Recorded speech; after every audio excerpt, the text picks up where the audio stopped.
Il y a Vérité Plus. Vérité Plus, c'est une émission où écoute la rabino vérité na bisika nyoso bozali na bandenge nyoso botale la rango. Vérité Plus, c'est une émission où ememaka ba vérité na ba domaine nyoso o bino bolingaka. Lelo Vérité Plus c'est bino vérité na louange pe adoration. Et l'ongona frère Emerode a reçu sa biso vérité, il y a louange pe adoration. Bonjour frère Emerode. Bonjour. Bonne santé. Vraiment, et salut moi Mikole Belé, tous au monde en athée, les lots de moi Mikole Belé, même pour la salle de Soumgoloto, dans la ensemble de ok, na sepel min comme on a bonne santé. Boni basango ya groupe. Oui, groupe Tozali, tout ça pour évoluer, malam na Golo Nzambe, raison pour laquelle Tozali a fait pour nous lever la paix, ma campagne de biso, na projet na biso. Ok, na ebi pendant dengo zaboye, osa censé à web service vérité sur la louange et l'adoration. D'abord, avant ebi service yango, et ko senga nanu.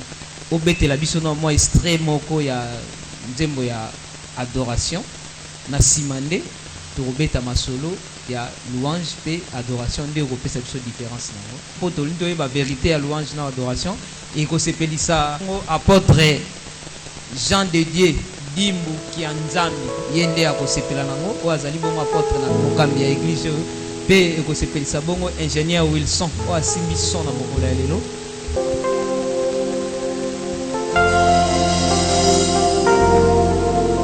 Motima nangeza nayonani bonzi lokumpe nakembo ezongana nakumisiseyo nakumameyo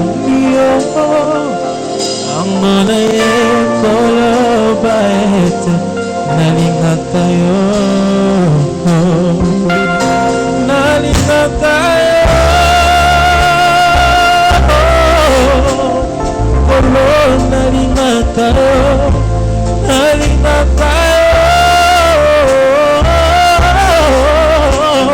kolo nalingaka yo nalingaka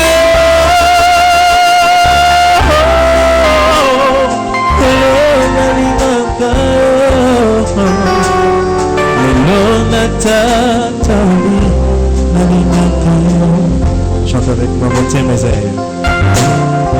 Motem Esaïe, Nayonami Bonzi. Nayonami Bonzi. Le groupe Pénade. Harmonie. Isomana. Nakuma Siseo. Nakuma Meio.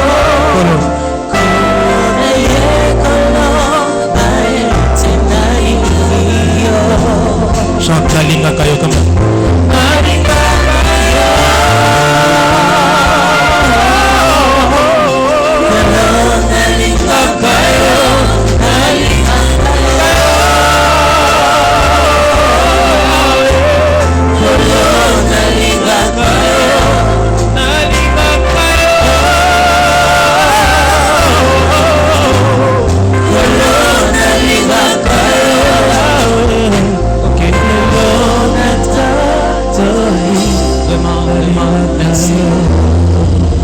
merci frère Emerode. Wana to tikoyoka ezali bongo adoration. C'est une interprétation.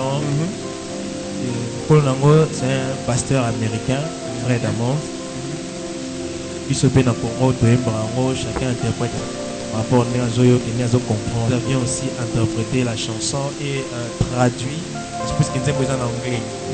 De traduire en gros, lingala pour puis ça résultat au EPC. Siko ne tolobaki au web service vérité sur l'adoration et louange.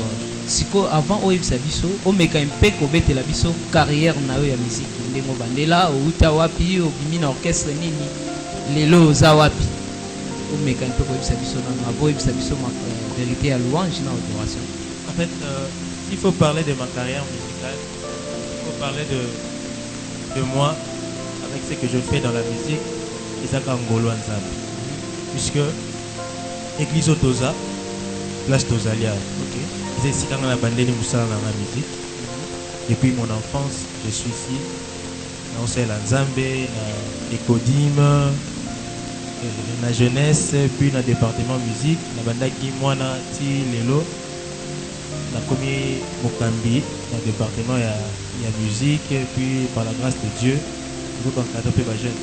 Par rapport à ma carrière, j'ai travaillé plus à l'église. Je crois vers les années 2010, na koloba place na komaki na kuya pour entamer une carrière professionnelle. Golu, il y a pour entamer une carrière solo na ngai. Mais cela n'empêche que tu travailles puis na bande comme sous. Question.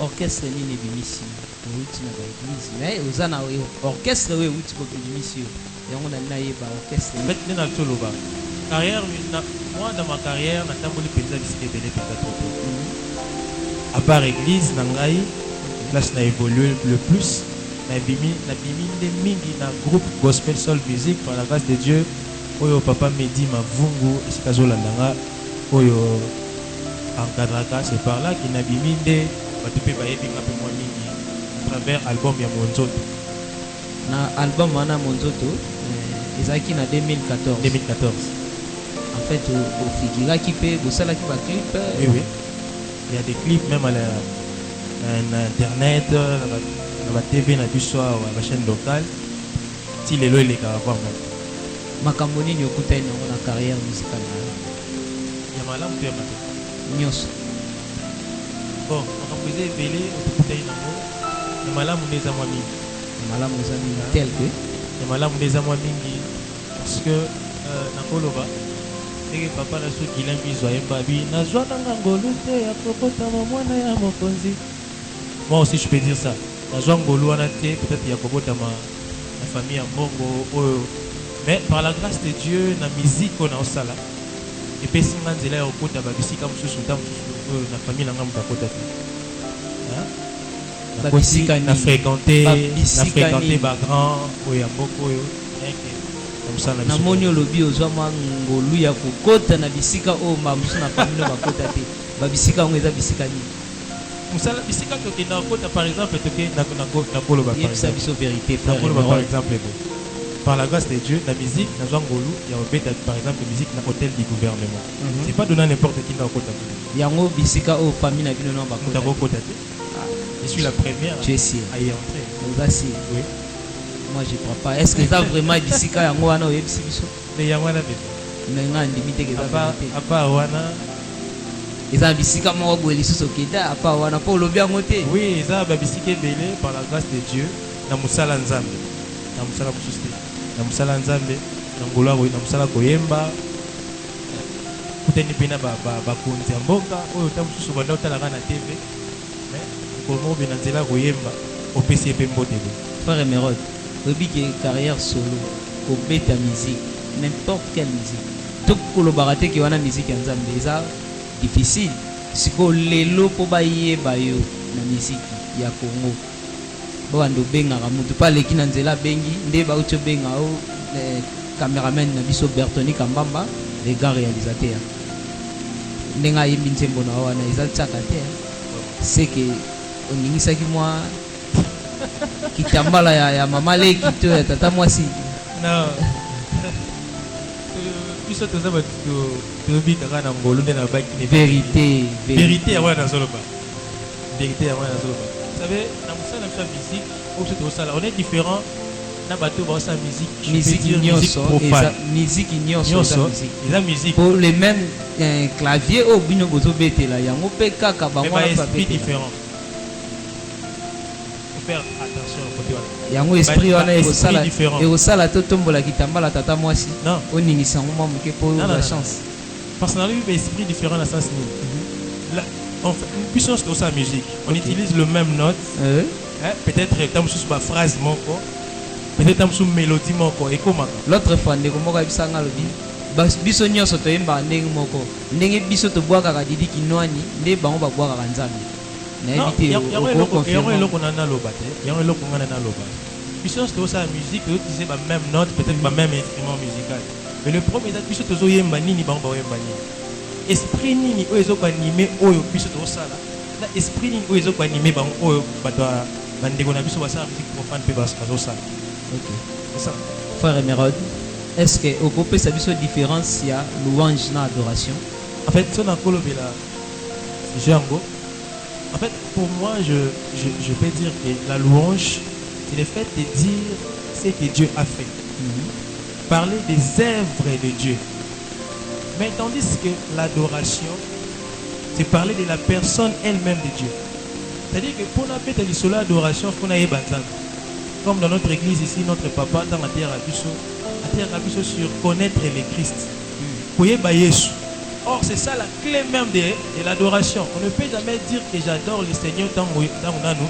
Oui, bien été. Donc, un adorateur, c'est celui qui connaît le Seigneur. Raison pour laquelle on va définir l'adoration. L'adoration, c'est le fait de dire à Dieu ce qu'il est. Oh, Yaza. Adoration, eza nini, louange, eza nini. Namoni, eza nini, nyonso eza pour na rekomisa nzambe. Mais pourquoi bakaboli yango en deux parties, koto ba benyango adoration? Koto balobi louange. Eloko wana ndenga na yeba. Différence wana eza pona nini? En fait, si on a un adoration, différence, il n'y a pas vraiment une grande différence par rapport à l'amour. Mais différence, c'est entre Namuto Azo adoré et Namuto Azo loué. Mais les gens disent que adoration, eza ko sambela nzambe mbalami bale koleka. Na éviter ce pour confirmer. Oui. Vous savez pourquoi oui, oui. Adoration, le fait qu'il y a au sambela nzambe balami bale. C'est-à-dire quoi? Parce que l'adoration, ils ont exigé parce que l'adoration va au-delà même de ce que nous faisons dans nos églises.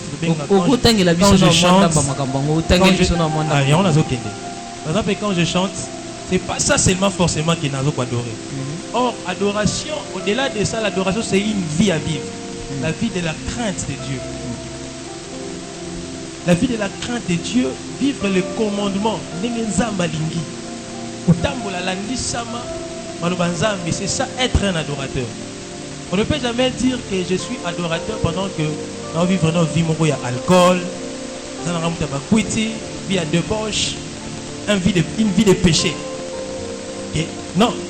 Or, la louange des papas Lobaka, pendant tout à l'heure, j'étais en train de parler avec mon père par rapport aussi à ce sujet. Il m'a dit une chose. Abi, mon fils, tout le monde peut parler de la louange, mais tout le monde ne peut pas parler de l'adoration. Pourquoi? Parce que dans la louange, pour lever comme œuvre en Zambé, même un païen, il y a un Zambé. Asali Maramune Simbi a commis un Zambé. Mais s'il faut parler de l'adoration, il faut moutouana à la conscience peut foyer banza ay banza. Pourquoi païen na nani na éviter yebsa mo pagano na mutoyo ayebi nzambe. Bon mo pagano ayebi nzambe te nyonso so obimia otuni oyebi nzambe ba oui azaka wapi ayebi nzambe te ça c'est tant walobela mo pagano eza mutoyo azo vivre oyo azana nzambe te katina. Ndenge nini mutazaka na nzambe katina ye ndenge nini mutazaka na nzambe te katina ye mutazaka na nzambe katina ye tangu akomaka ekelamu ya sika ekelamu ya sika mutu de abasali yo déjà obuti bébé obotami okoma sika ndenge nini monteke eza pasi na Bible eza na mutu moko Nicodème na Bible Nicodème na Bible azalaki docteur de la loi on a yebi Nicodème moko on a on a tétolo mais la pas la Bible. OK. La Bible est là mutu moko Nicodème azalaki docteur de la loi. Comme ça il pas Yesu. A m'a dit qu'on se plaindre pas Jésus, c'est pas Jésus, Jésus est ici. Makambo yo senga laisser ma fukota ma merci. Pour ça non ce n'est pas cette naissance physique que Jésus parlait. Mais c'est une naissance spirituelle. Or, mais lorsque tu es capable de faire sa vie dans le pas Jésus, c'est-à-dire que tu es capable de faire Yassik. Raison pour laquelle la Bible dit dans 2 Corinthiens chapitre 5, verset 17, la Bible dit celui qui est en Christ, il est devenu une nouvelle créature. Combien que là mouya sika siko ngana lingi oyebisa biso différence wana opesa biso ngo vraiment bien. Différence c'est ça que muto aza kati na Yesu aza ekela mouya sika. Yesu c'est-à-dire que a commis temple ya Saint-Esprit. Mais alors que Mouton n'a pas n'est pas Jésus, a de vivre les contraires à Makambo et comment Moutako peut sa vie naïe et pas y à Jésus. Moutako peut sa vie n'est pas Jésus tout en acceptant Christ comme son Seigneur et Sauveur. Nakolo ba on peut siko na accepter ngo. Oui. Paul tanga banda ko tambola kutana kana mutu moko na nzela ayebisi azote ya ye ti alobi bon mai yango yo est-ce que okobatisa nga mbala moko te la nouvelle naissance. Jésus Paul ayebisaka liloba moko kende teka biloko na yo yango siko oyebisaka ndenge nini mutu akokoma akomi mutu ya nzambe akomi temple ya nzambe mutu akokoma temple na temps nini mpe na moyen nini mutu akokoma temple ya nzambe premièrement lorsqu'il accepte Jésus-Christ comme son Seigneur et Sauveur. Quand on veut la Seigneur et Sauveur, c'est-à-dire que Seigneur, c'est-à-dire qu'il n'a pas mon hôtel de Bossonaï. Je donne mon cœur. Oui. Mais il est question maintenant de donner ton cœur à Christ. Et puis autour de il y a Paul. Oui, la nouvelle naissance passe aussi par le baptême. Passe aussi par le baptême. Or, dans le baptême, c'est-à-dire que c'est-à-dire que lorsqu'on meurt avec Christ, ces corps corruptibles et continue maïwana, mon père m'a toujours enseigné que l'eau dans le baptême, ils ont symbolisé ma belle, la terre. Ici, il dit que tant que tu as côté na maï pour le baptême, tant abîmi la résurrection, abîmi ce qu'on a nous autres, ils sont corruptibles. La Bible dit, il revêtit maintenant le corps où ils sont incorruptibles. Natika nyonso nalanda Yesu nzamba motema natika nyonso ya mabe nalanda Yesu nzamba motema okoma esengo nanga size ya luyembo nanga Zamba motema okoma esengo nanga siji ya luyembo nanga zamba motema mokolo nakutana na yo na nzela nanga olobi natika nyonso nalanda yo ezalaki pasi mpona nga natika nyonso oyo ezalaki intere mpona Yesu baninga na ngai nyonso basekanga mpona landa Yesu napesa yo motema baninga na nga babenganga sota mpona landa Yesu napesa ye motema libota na nga esundolanga mpona landa Yesu napesa ye motema kasi kati na Yesu namona makambo nyonso pamba koyeba Yesu eleki nyonso ayebata na nzembo okoma esengo Sije ya nzembo bolingo na ye tondi motema yango ngai nayembi nzela esenga motema Sije ya nzembo lorsque je regarde mon passé je me fonds larmes plana moto ya milamba lorsque je regarde mon passé bisika nga na uta wana moto na bondunga nakokaka ta kokufa ta na sida ata na se ya kwiti koyeba Yesu eza malamu nakokaka kokufata na sida na mobulu na ngai ya nzoto koyeba Yesu eza malamu mais seulement papa obandaka kolinga ngai wana kutunga nazalaka mopagano nzambe nanga yango nayebi lisusu lokoma esengo nanga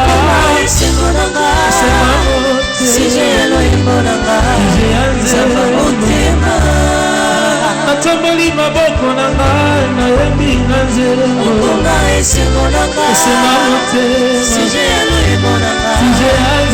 motema Yesu osilisaka posa ya mokili okomisaka mwanana yango nayebi na nzerengo makambo ezalaki ntina mpo na yo namoni yango mbange Yesu alola suje ya nzembo makambo ezalaki motuya namoni yango mbange koyeba Yesu eleki nyonso suje ya nzembo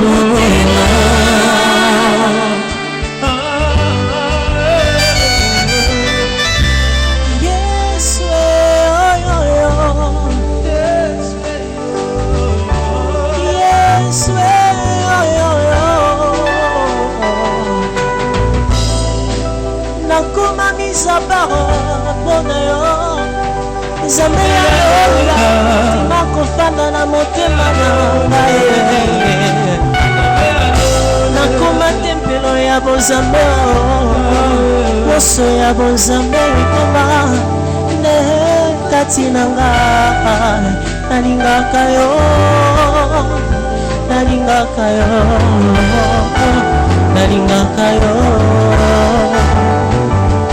Jean nalingaka yo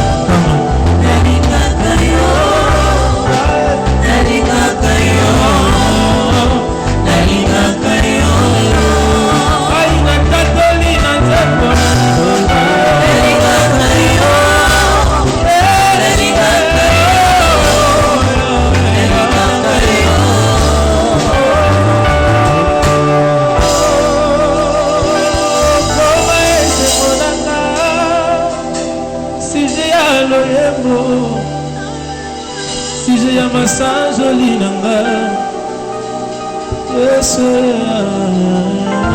vraiment moi maboko esalaka moi bien moi maboko esalaka bien merci frère Emerald epelisi mpe promo 12 ya école losambo donc esika aza asepeli mingi frère Emerald ntango nini moto akoki koadore nzambe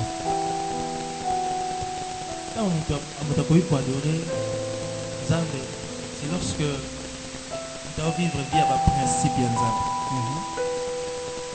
Tu peux sa différence dans le lobby. Tu dois adorer, tu dois louer, c'est différent. Parce que tu dois adorer à Yébin Nzambe malade. Donc pour laquelle Jean lobby, Dieu cherche le vrai adorateur. Le Père cherche le vrai adorateur. Un vrai adorateur est un fils. Parce que dans le un fils, pourquoi? J'espère que vous avez madame n'a pas déjà. Moi, madame Azali n'a pas merci. Par exemple, le lobby son Zamba Saliongolu, au côté de moi, on est mobile. Quand on a un enfant, on a un langage à ban. Même pour le là, comme il a âge ou à cause de la responsabilité. C'est-à-dire que même son père a comme un niveau à cause de la moine n'a pas de confiance. Et dans mon niveau au coli, n'a pas de responsabilité oyo. Ça là. OK? Mais pour papa, comme un niveau au plus à moi n'a pas de responsabilité, c'est-à-dire que papa, quand on m'appelle un niveau à comme la somme de l'autre côté.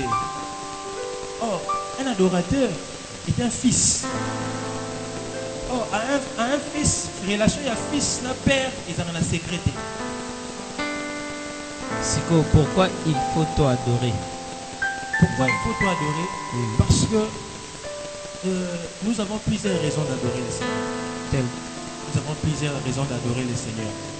Par exemple, Biozanamo, nous avons raison d'adorer Nzambe. Maramboyo, la vie qu'il nous a donnée à la croix. Ils ont raison, mon nom de Père parce que je me demande, ce que la Bible dit, nzambe afandi likolo ya adoration siège au milieu de la louange et l'adoration. elakisi nini? C'est-à-dire que Dieu prend plaisir et si ka bakumu sakai. Dieu prend plaisir et si ka oyo mitema oyo est disposé ya ko adorer. Quand je dis Dieu prend plaisir na mitema oyo est disposé ya ko adorer, Dieu prend plaisir na mitema oyo ekulisami pona ko. Quand je dis kokulisami peut-être linga leleki makasi na mitema oyo eza pur pour l'adorer. Parce que s'il faut adorer, il faut que son cœur soit pur pour adorer le créateur. Na ba adoration nyonso esalamaka. Est-ce que eza na groupe moko oyo econveka yo na adoration? Oui, les allez belé. Tel. Les belé. Voilà, quand Dieu a côtoyé Gaël, l'homme de Dieu, aussi l'homme de Dieu, le pasteur Moïse, celui qu'on a bien en attente sous modèle pour l'angle. Pasteur Moïse Mbie, Bazama Mingi, aujourd'hui, sous pasteur Henri Papa. Pour moi, ce sont des pères. Donc, nous avons un modèle avec ce que je fais dans le Seigneur. Siko, est-ce que vous avez vraiment convaincu que batu nyonso ba esalaka ba adoration ba adoraka vraiment nzambe na solo? Je ne sais pas si je suis le mieux placé à répondre à la question. La question, c'est normalement pas qu'ils ont posé dans le Saint-Esprit. Parce que la Bible dit c'est l'Esprit qui sonne tout. Ils ont posé dans le Saint-Esprit. C'est lui qui sonne. Parce que quand on Ndengo que tu adores dans le faux. Vous avez la faux. Parce que puisque tu marches oza moponami no yo poza parmi ba adorateur yo moko ndo ozaka na soko oza ko adorer au centre vraiment que oza convaincu que naza vraiment ko adorer nzambe na cœur oyo eza pire. Oui, effectivement si c'est ça. Remarquez que pendant que tu adores, il faut ressentir au lingomoko pour nzambe peut-être on a ressenti tango yembaka. Oui. Tango yemba okomaka na ba degré ni. Peut-être moi-même je me sens en extase, emporté par l'amour de Dieu. Frère Mérode, où est ce groupe na yo? Oui, groupe na ya solo. Oui. Au dirigeant penza ba. Oui, na dirigeant ba par grâce de Dieu. Disque nous ils ont combien de titres? Oh, disque de ça les a un projet de 6 titres. Pour toujours préparer. Vous en avez studio tout un projet de 6 titres. Ok. Oh, yembeli biso pesa moko ya ba. Oui, ça parmi ba titres phares d'ailleurs, il y a ba chanson dans l'album. Oh, yembia on a bango. Yembi na bango. Bande konanga ya solo vraiment yembi na bino. Oh, lelo to comment mona mtasali disque. Ola yemba na orchestre o ba bundana ka bazo betela e bazo sala nini mais tango okoma kuna na studio azui na ye. Ayembini na bango batikali ote bazali ale tango ke na concert okomi konyokola bana batu babandolukaka bayemba yango lisusu oyemba ino na bango osali mosala na bango tozokemba na bango moni ezalaka bien ntango ozosouffrir na bato tobayi na bango d'autres bazawa tobayi na bango je crois depuis tozala na ba 12 ans tino tokomi batata mbimbabwe bango mbimbabwe tozaka ensemble. Frère Mérode, est-ce que ndenge okambaka groupe na yo badifficulté nini okutanaka nango na koconduire bato bauti na bafief na bango na ndako na ye na comportement na ye baye sikoyo yo ozosangisa bango eza difficile hein? Oui, c'est ça le travail d'un leader. C'est le travail d'un leader. Un leader azamoto oyebaka kokanaliser l'esprit. Est-ce que oyebi ke baorchestre mosusu babetaka bato film soki asali mwana yozo? Oui, pas na yo nayebi te eza mosala ezali discipline mpo ezali discipline na film. Discipline ezali esika bato bazali soki otiki olongoli discipline, c'est-à-dire désordre nde au marché. Donc il faut imposer la discipline. Il y a un homme de Dieu qui a dit il faut imposer la discipline pour former des disciples. Il faut d'abord qu'il y ait la discipline pour avoir des disciples. Donc sans discipline, moi je dois avancer. Donc il faut, dans le groupe Monibiso, c'est un groupe très discipliné, rigueur et zamakasi, et puis conscient de leur travail. Comme votre groupe na ezani no? M'appelle structure. M'appelle structure. M-A-P-E-L. Et là structure. C'est-à-dire, il a ma perspective est symbolisée quand le bateau a mise à part de l'éternel. Bateau nzamba tia pembeni. Bateau ya tia pembeni. Est-ce que déjà au salon moi va sortir? Oui, on a déjà évolué, on a déjà fait pas mal de concerts et puis on a évolué. Maintenant on a un concert sous ça studio JGS. Tout y a capé tout le monde en ligne. Vraiment. Nazo yoka ba son o na yebi ke ezo sepelisa batu. To yoka on peut ce qu'on a là concert et ça la marque. Des avantages ni les alliés ceux mutaza ko adorer nzambe te. Les avantages et ça ceux qui mutaza ko adorer nzambe te, c'est-à-dire que la personne a autant nzambe na esika na yetu. Si je peux dire ça. Autant vraiment nzambe na esika na yetu. Pour la maison des avantages. Si vous vivre une vie selon parce que en tant qu'adorateur, en tant qu'enfant de Dieu, nous devons vivre selon notre Dieu. Et si Kanini Penza est bon, tu adorer les Nzambe. Et si quand tu adorer Nzambe, c'est une question comme cette femme samaritaine à l'Efraïsou. Alors oui, nos pères ont adoré sur cette montagne. Mais c'est Néni. Il a sous thèse que tu faut adorer quand Nicolas Montagne Nicolas Montagne. Mais le Père cherche des vrais adorateurs. Des vrais adorateurs. Le lieu où on a moyen de tout sans Zambé, il a suscité on a à tout moment qu'il ne faut pas aux en église pour adorer le Seigneur ou peut-être vous allez ici quand on va demander pour adorer. Non. Je me souviens dans la parole. Il soit expiraki. La Bible dit le rideau a été déchiré. Il dit et l'eau que il pour empêcher tout accéder à la présence en Zambé pour adorer la présence en Zambé. Ils ont été suscités. La voile a été enlevée. C'est pour laquelle Paul dit maintenant nous pouvons voir la gloire comme dans un miroir. Il dit que et l'eau que pour empêcher n'a s'approcher de la présence en Zambé, n'a adoré Zambé dans sa présence. Ils ont suscité. Donc pour dire que ils ont un endroit mon côté idéal où je peux dire que il faut qu'on ait une église pour adorer ou il faut qu'on ait une chambre dans mon arabe chrétien pour adorer il faut dans nos cassettes par exemple il y a frère Adam Satier ils ont bête et il y a Zopado. Ok. Frère Emerod, rapidement moi nous avons moment côté à 4 minutes car il dit ce qu'il y a. Ce qui est adoration toujours parce que tout ça basé amen vous mettez la mission adoration moi sur le terme 4 minutes c'est ça la mission bien pour essayer ça papa la mission Jean dédié et puis essayer ça bana ya ecclesia ou esika tozali essayer ça pe ngai moko na yope lokola amen.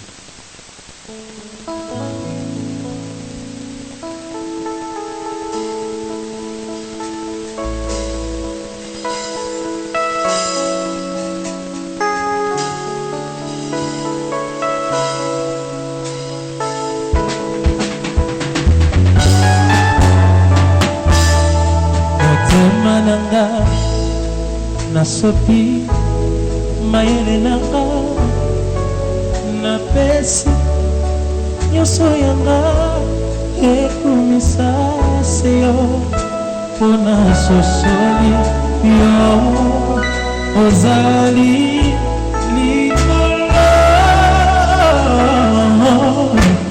au-delà des offrandes que je peux donner osengi na mibonzanga moko libonza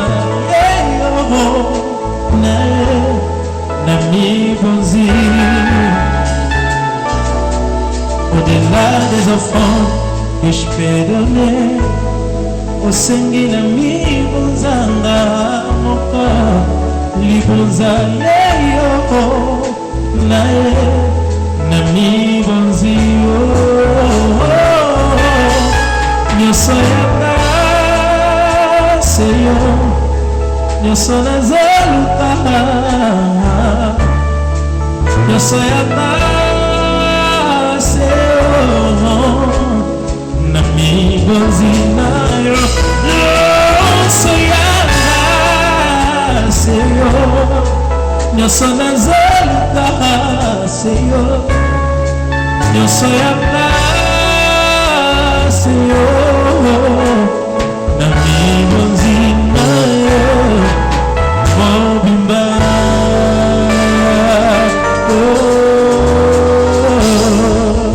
chante motema na ngai nasopi mayele na ngai napesi nyonso ya ngai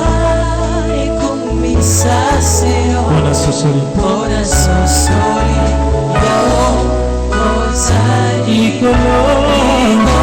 au-delà des offrandes, je peux donner osengi na mibonza bai moko mibonza yeyo mibonzi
Charazou, merci na musalo do ça les a vraiment malade mon frère Emerode na mona penza ke ozo yemba penza na sango ya kala ba tuta banda ko yemba soka zo yemba kaka na nzembo ya pamba batu bazo bika amen Pierre prison ifungwama ki kaka na ko yemba prison ifungwami kaka na ko yemba échanger ba vie ya batebele amen est-ce que les loyo ba makambo wana ezalaka kaka mais oui ezali ezosalama oza sûr na banzela ya adoration na yo ozoyemba so mpenza ozoyemba ngo boye en pleine campagne moko ezosalama bato mpe bakoki kobika bazozwa baguérison kaka na koyemba.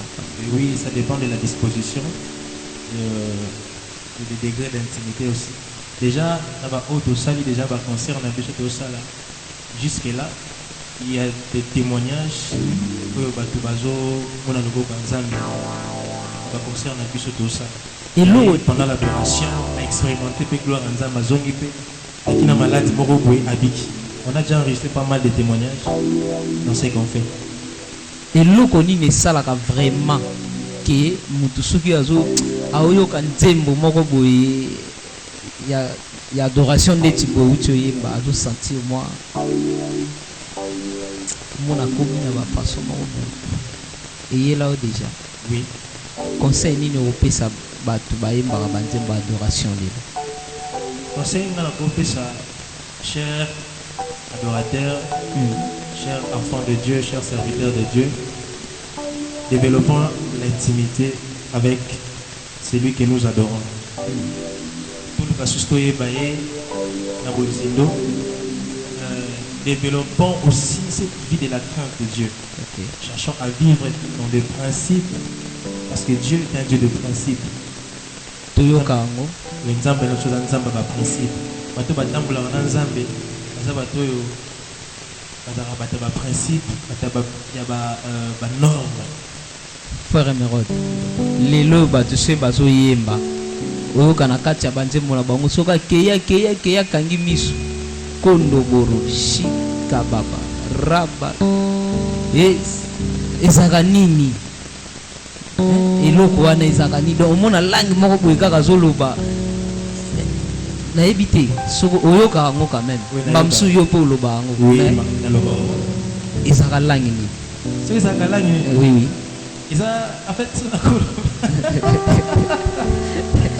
frère Merod c'est aussi na kati ya Bible na Actes des Apôtres chapitre 2 premier verset okitu ntina 4 kuna Bible eyebisa biso nayebi te ce Bible eza prêt oui oui tokotanga yango mpo tozwa mwa baéclaircissement.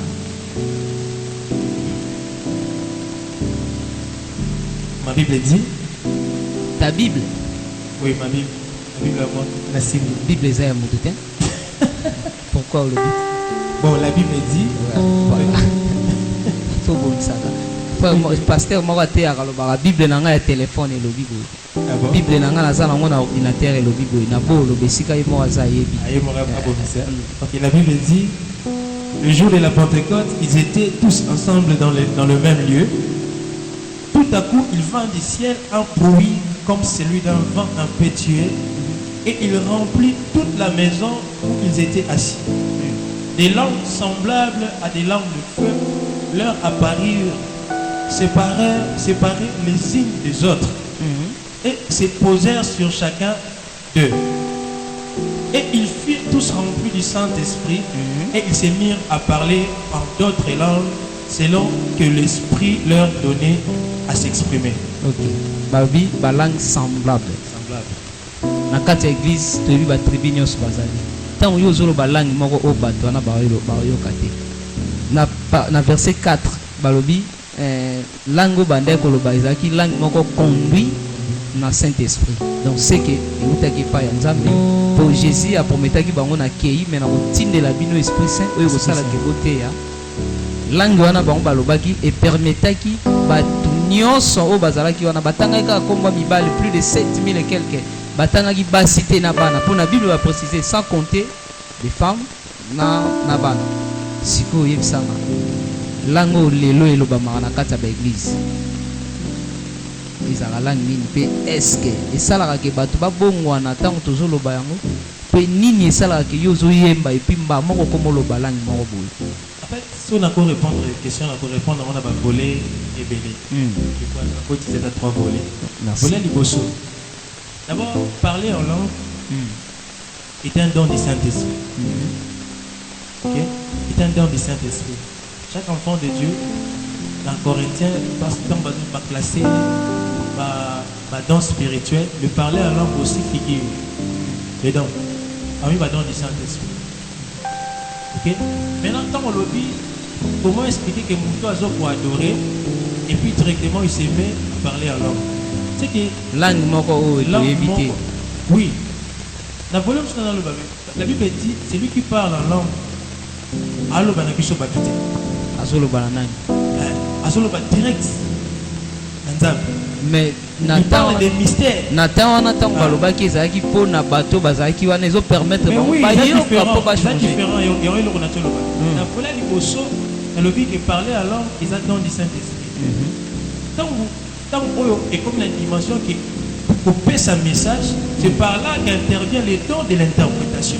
Parce que la langue va être interprétée pour que plus on peut tout ça là. Au juste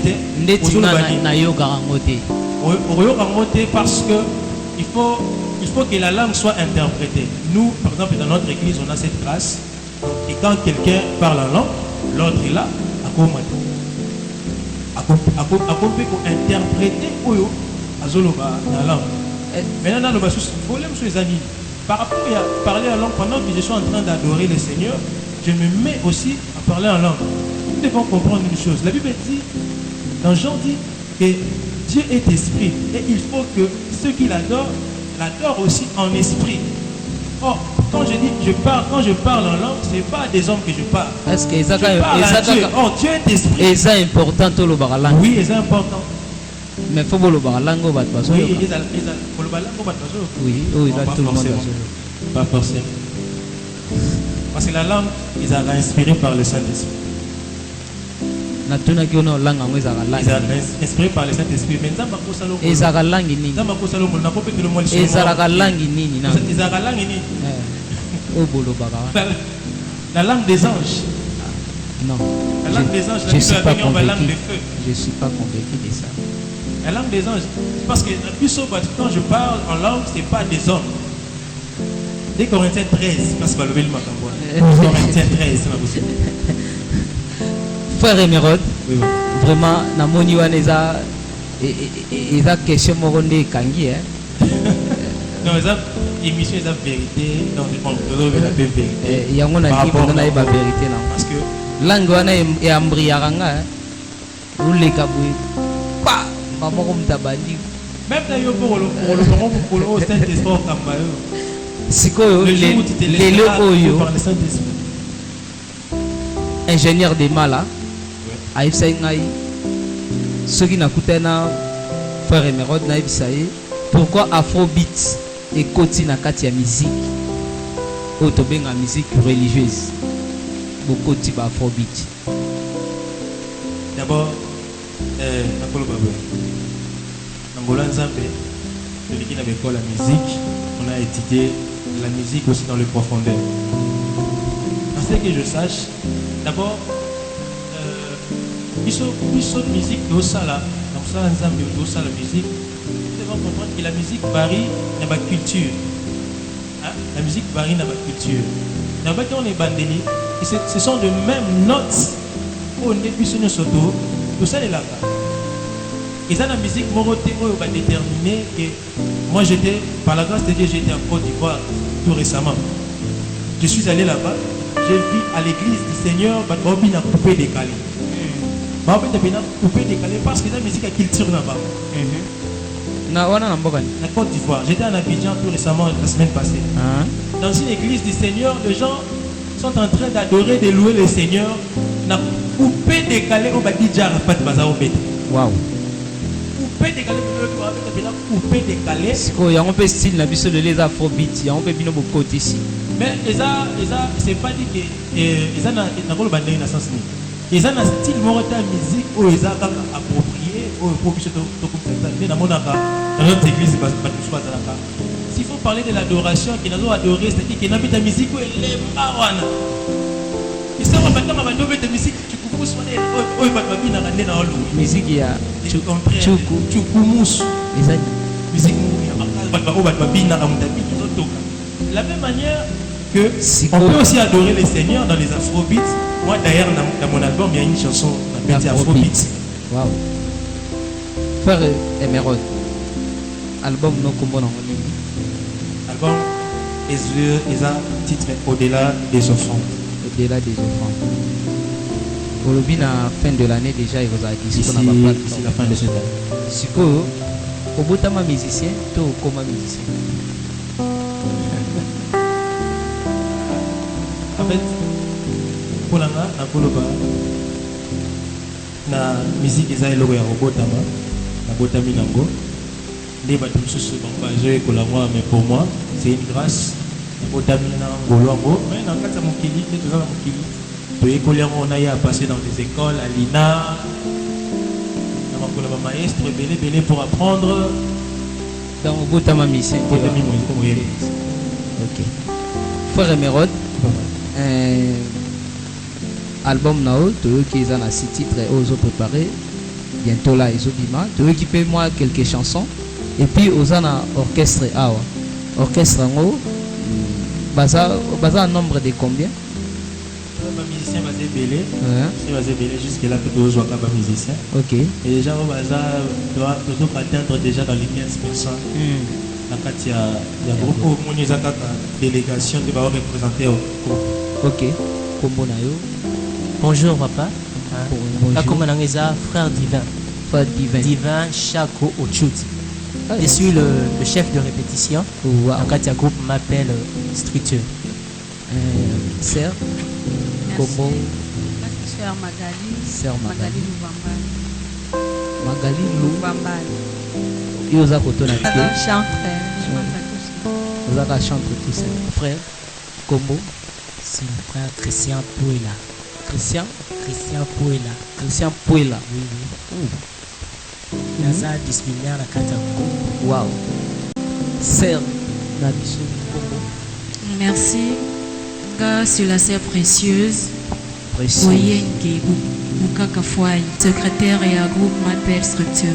Merci. Maza frère, Dieu merci Mabiala. Dieu merci. Mabiala. Mabiala. C'est titulaire dans le groupe. Wow. Frère Nabiso claviériste. Aotela tela biso mo ba design to combo na frère. Bon, moi c'est Frère Bols. Frère Bols. Frère Bols. Bols. Bols Ibanda. Baka. Ibanda. Ibanda. Ouais. Oui. Ben on a trop Bols piano. Super. Ok. Ozana inakata koko. Directeur technique. Directeur Donné. technique. Ah, donc ça dit si ça veut dire Makambo. Frère Dimbo. Papi Kakola groupe. Ah. Na asiki na album ndenge zoya obwaka ngata na drum. Problème et Vraiment courage na orchestre. Merci Merci. frère Merod na encadrement ozo sala pa ba jeune. Lelo oyo eza moi passe. Tout le monde a que frère aza ko évoluer na batu ebele boy. Vraiment to sala ki a on a groupe ma belle structure ya frère Emerode bango babete biso masolo na bango frère Emerode o tikala soki oza na bato oyo koyi ko dédicacer bango mais ngai na part na nga na yebi ke tokomi na suka soki na ko remercier staff technique na biso oyo etenaki biso compagnie lelo pour que ba image pe ba son kitoko ekoma na bisika nyonso oyo bozali. Merci na ngai ekokende mingi na DT Bertoni Kambamba o asimbaki bongo réalisation pe yende muto azokumba la masolo ya ba cameraman bakoka ba technicien bakoka bongo za malamu na kati ya structure na biso. Merci na Chara Zoom o azo zoomer biso na caméra kuna na sima. Merci na De Gaulle to na 5 étoiles. Merci kitoko boyezande ingénieur Wilson. Merci na Naomi Molema o na bengaka os de Mesos. Merci na Mponi Molema Marlene Nangaba. Et puis merci na Banso balingaka émission Vérité Plus au Bamesana Rolanda na ba plateforme nyonso tous frère Emerode émission Vérité à louange paix adoration. Et puis merci na Banso balingaka biso boko bako se bonner na JGS studio et puis boza décider natikeli bino frère Emerode na groupe nae babeta moi chanson ya suka oya ni na bango na moi bambote nae et au sala fait moi bien na bato balingaka ye ngana ke na ngana tikeli bino espace na. Ok, na kopesa mbote mingi mon papa chéri, mon père, l'apôtre Jean Dimbu oyo a façonné nga pona koma lelo muto kati na bato lelo. Aussi à ma maman Brigitte Dimbu ici Kazali, couple berger, merci pour tout ce que vous êtes en train de faire dans ma vie. Ndenge bozo façonné nga bobisanga na biso bato. Un grand merci na bana nyonso ya SS Église évangélique Christ Seigneur et Sauveur mon église ici kanga na Botami na Koli na osala nzambe ti lelo bana ya nzambe nyonso ya SS papa Gustave Mayoka frère Olvi papa Bionique frère Géry bandeko na nga nyonso frère Ariel frère Brady isika bozali na pesi bino mbote et puis bana nzambe nyonso ya SSO bazana mikili na poto à partir de France kuna je maman nana zo kamba église na biso ya France merci si ko zo la biso pesi mbote et aussi à notre sœur la jeune mariée la sœur Israëla Dimbu si vous allez zo la biso te pesi bino mbote belé et puis sans oublier na pesa mbote makasi à ma future épouse la sœur Delphine Tik si ko zo la nga pesi Motebele. Ok, je crois que et puis Mote na ba musicien nyonso ya mape structure o bazali na oyo bazate ba olanda biso na ndako. Donc to yamana za nyo mtio pesa. Fika.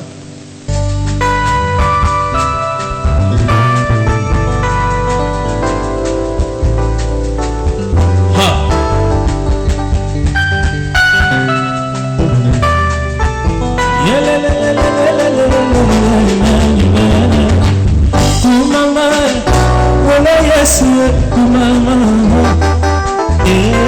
mwana na Nzambe kumama na yo kolo Yesu Nzamba motema mwana na Nzambe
Papa,